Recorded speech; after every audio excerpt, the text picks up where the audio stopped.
കഠിനമായി പ്രയത്നിക്കാതെ സ്വപ്നങ്ങൾ സാക്ഷാത്കരിക്കാനോ ആഗ്രഹങ്ങൾ പൂർത്തീകരിക്കാനോ സാധിക്കില്ലെന്നാണ് എൻ്റെ വിശ്വാസം. അപ്പോൾ ഇന്ന് ഞാൻ അതിനുള്ള ഒരു ചെറിയൊരു ആഗ്രഹ പൂർത്തീകരണത്തിന് വേണ്ടിയിട്ടുള്ള ഒരു തയ്യാറെടുപ്പും എൻ്റെ ചെറിയ അധ്വാനമാണ് നിങ്ങൾക്ക് വേണ്ടി ഷെയർ ചെയ്യുന്നത്. ഗുഡ് മോർണിംഗ്, എല്ലാവരും സുഖമായിരിക്കുന്നല്ലോ അല്ലേ? ഒരു ചെറിയ മുറ്റമാണെങ്കിലും ഒരു ചെറിയ ലോൺ അതിനുള്ളിൽ ഉണ്ടായിരിക്കുക എന്ന് പറഞ്ഞാൽ നമുക്കൊരു സന്തോഷമുള്ള കാര്യമല്ലേ? അപ്പം ഞാൻ വിചാരിച്ചു ഒരു ചെറിയൊരു പുൽത്തകിടി ഉണ്ടാക്കിയാലോ എന്ന്. അങ്ങനെ അതിനുള്ള ഒരു സ്പേസ് കണ്ടെത്തി അവിടെ ഒന്ന് റെഡിയാക്കി എടുക്കണേ കേട്ടോ. അപ്പോൾ അവിടെ കുറച്ച് കല്ലും കട്ടയും മെറ്റലിൻ്റെ ചാക്കാണ് ഇരിക്കുന്നത്. അപ്പോൾ അതൊക്കെ ഒന്ന് മാറ്റി ചവറൊക്കെ അടിച്ച് കളഞ്ഞ്, മാവിൻ്റെ അടിയിലാണ് കേട്ടോ, ചവറൊക്കെ അടിച്ച് കളഞ്ഞ് ആ മണ്ണൊന്ന് ഒരുക്കണമല്ലോ പുല്ല് നടണതിന് മുന്നേ. അപ്പോൾ ഞാൻ ബഫല്ലോ ഗ്രാസ് വെച്ചാണ് ചെയ്യാൻ ഉദ്ദേശിക്കുന്നത്. നമ്മൾ വിങ്കാപ്പാത്ത് ചെയ്തതിൻ്റെ ആ വഴിയിൽ ബഫലോ ഗ്രാസ് ഇഷ്ടം പോലെ ഉണ്ടായിരുന്നു. അന്ന് ഞാനതൊക്കെ പറിച്ച് കളഞ്ഞിട്ടാണ് വിങ്ക നട്ടത്.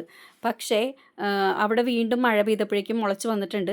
അപ്പോൾ അതിൽ നിന്ന് കളക്ട് ചെയ്തിട്ടാണ് കേട്ടോ ഞാൻ ചെയ്യുന്നത്. അപ്പം നമ്മൾ വിങ്കാപ്പാത്ത് ഉണ്ടാക്കിയ ആ വഴിയിൽ അന്ന് ഞാൻ ബഫലോ ഗ്രാസ് നിറയെ ഉണ്ടായിരുന്നതെല്ലാം ഞാൻ കഷ്ടപ്പെട്ട് പറിച്ച് കളഞ്ഞത്. പക്ഷേ ഇപ്പോൾ അവിടെ വീണ്ടും മുളച്ച് വന്നിട്ടുണ്ട്.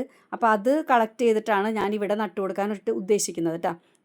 അപ്പോൾ ഇവിടെ നമ്മൾ മുറ്റത്ത് റോഡ് സൈഡിൽ നമ്മുടെ മുറ്റത്തിൻ്റെ പുറത്ത് കാണ വന്നപ്പോഴേക്കും ആ കാണയ്ക്ക് വേണ്ടി എടുത്ത മണ്ണ് നമ്മുടെ മുറ്റത്തേക്ക് എടുത്തിട്ടിട്ടുണ്ടായിരുന്നു.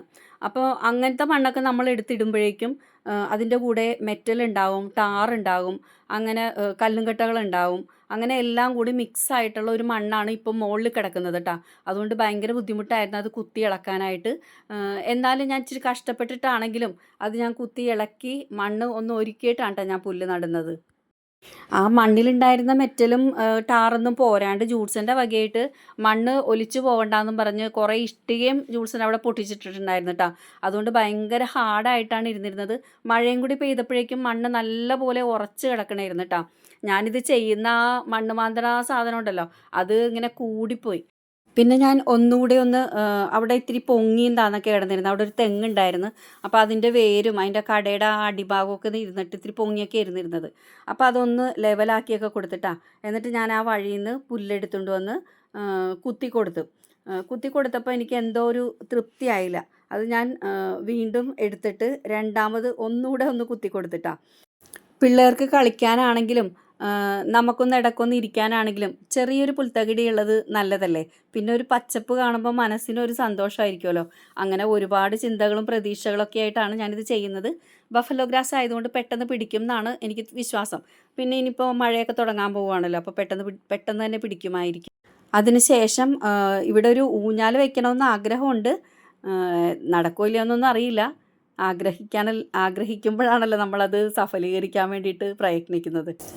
അപ്പോൾ എല്ലാം നട്ട് കഴിഞ്ഞ ശേഷം കുറച്ച് അകത്തിയായിട്ടാണ് ഞാൻ നട്ടേക്കണത്. എല്ലാം നട്ട് കഴിഞ്ഞ ശേഷം ഞാൻ നന്നായിട്ടൊന്ന് നനച്ചു കൊടുത്തു. ഇന്നലെ രാത്രിയിലത്തെ മഴയ്ക്ക് നല്ലപോലെ നനഞ്ഞു കിടക്കണ മണ്ണാണ്, എന്നാലും ഞാൻ നട്ടതല്ലേ, അതുകൊണ്ട് ഒന്നുകൂടി ഒന്ന് നനച്ചു കൊടുത്തിട്ട് നല്ലതുപോലെ. ഇതാണ് ഫൈനൽ ലുക്ക്. ഇഷ്ടിക വെച്ച് കളം തിരിച്ചിട്ടാണ് ഞാൻ ചെയ്തിരിക്കുന്നത്. അപ്പോൾ എല്ലാം പിടിച്ച് കഴിയുമ്പോൾ നല്ല ഭംഗിയായിരിക്കും എന്ന് വിചാരിക്കുന്നു. അപ്ഡേഷന് വേണ്ടി കാത്തിരിക്കുക.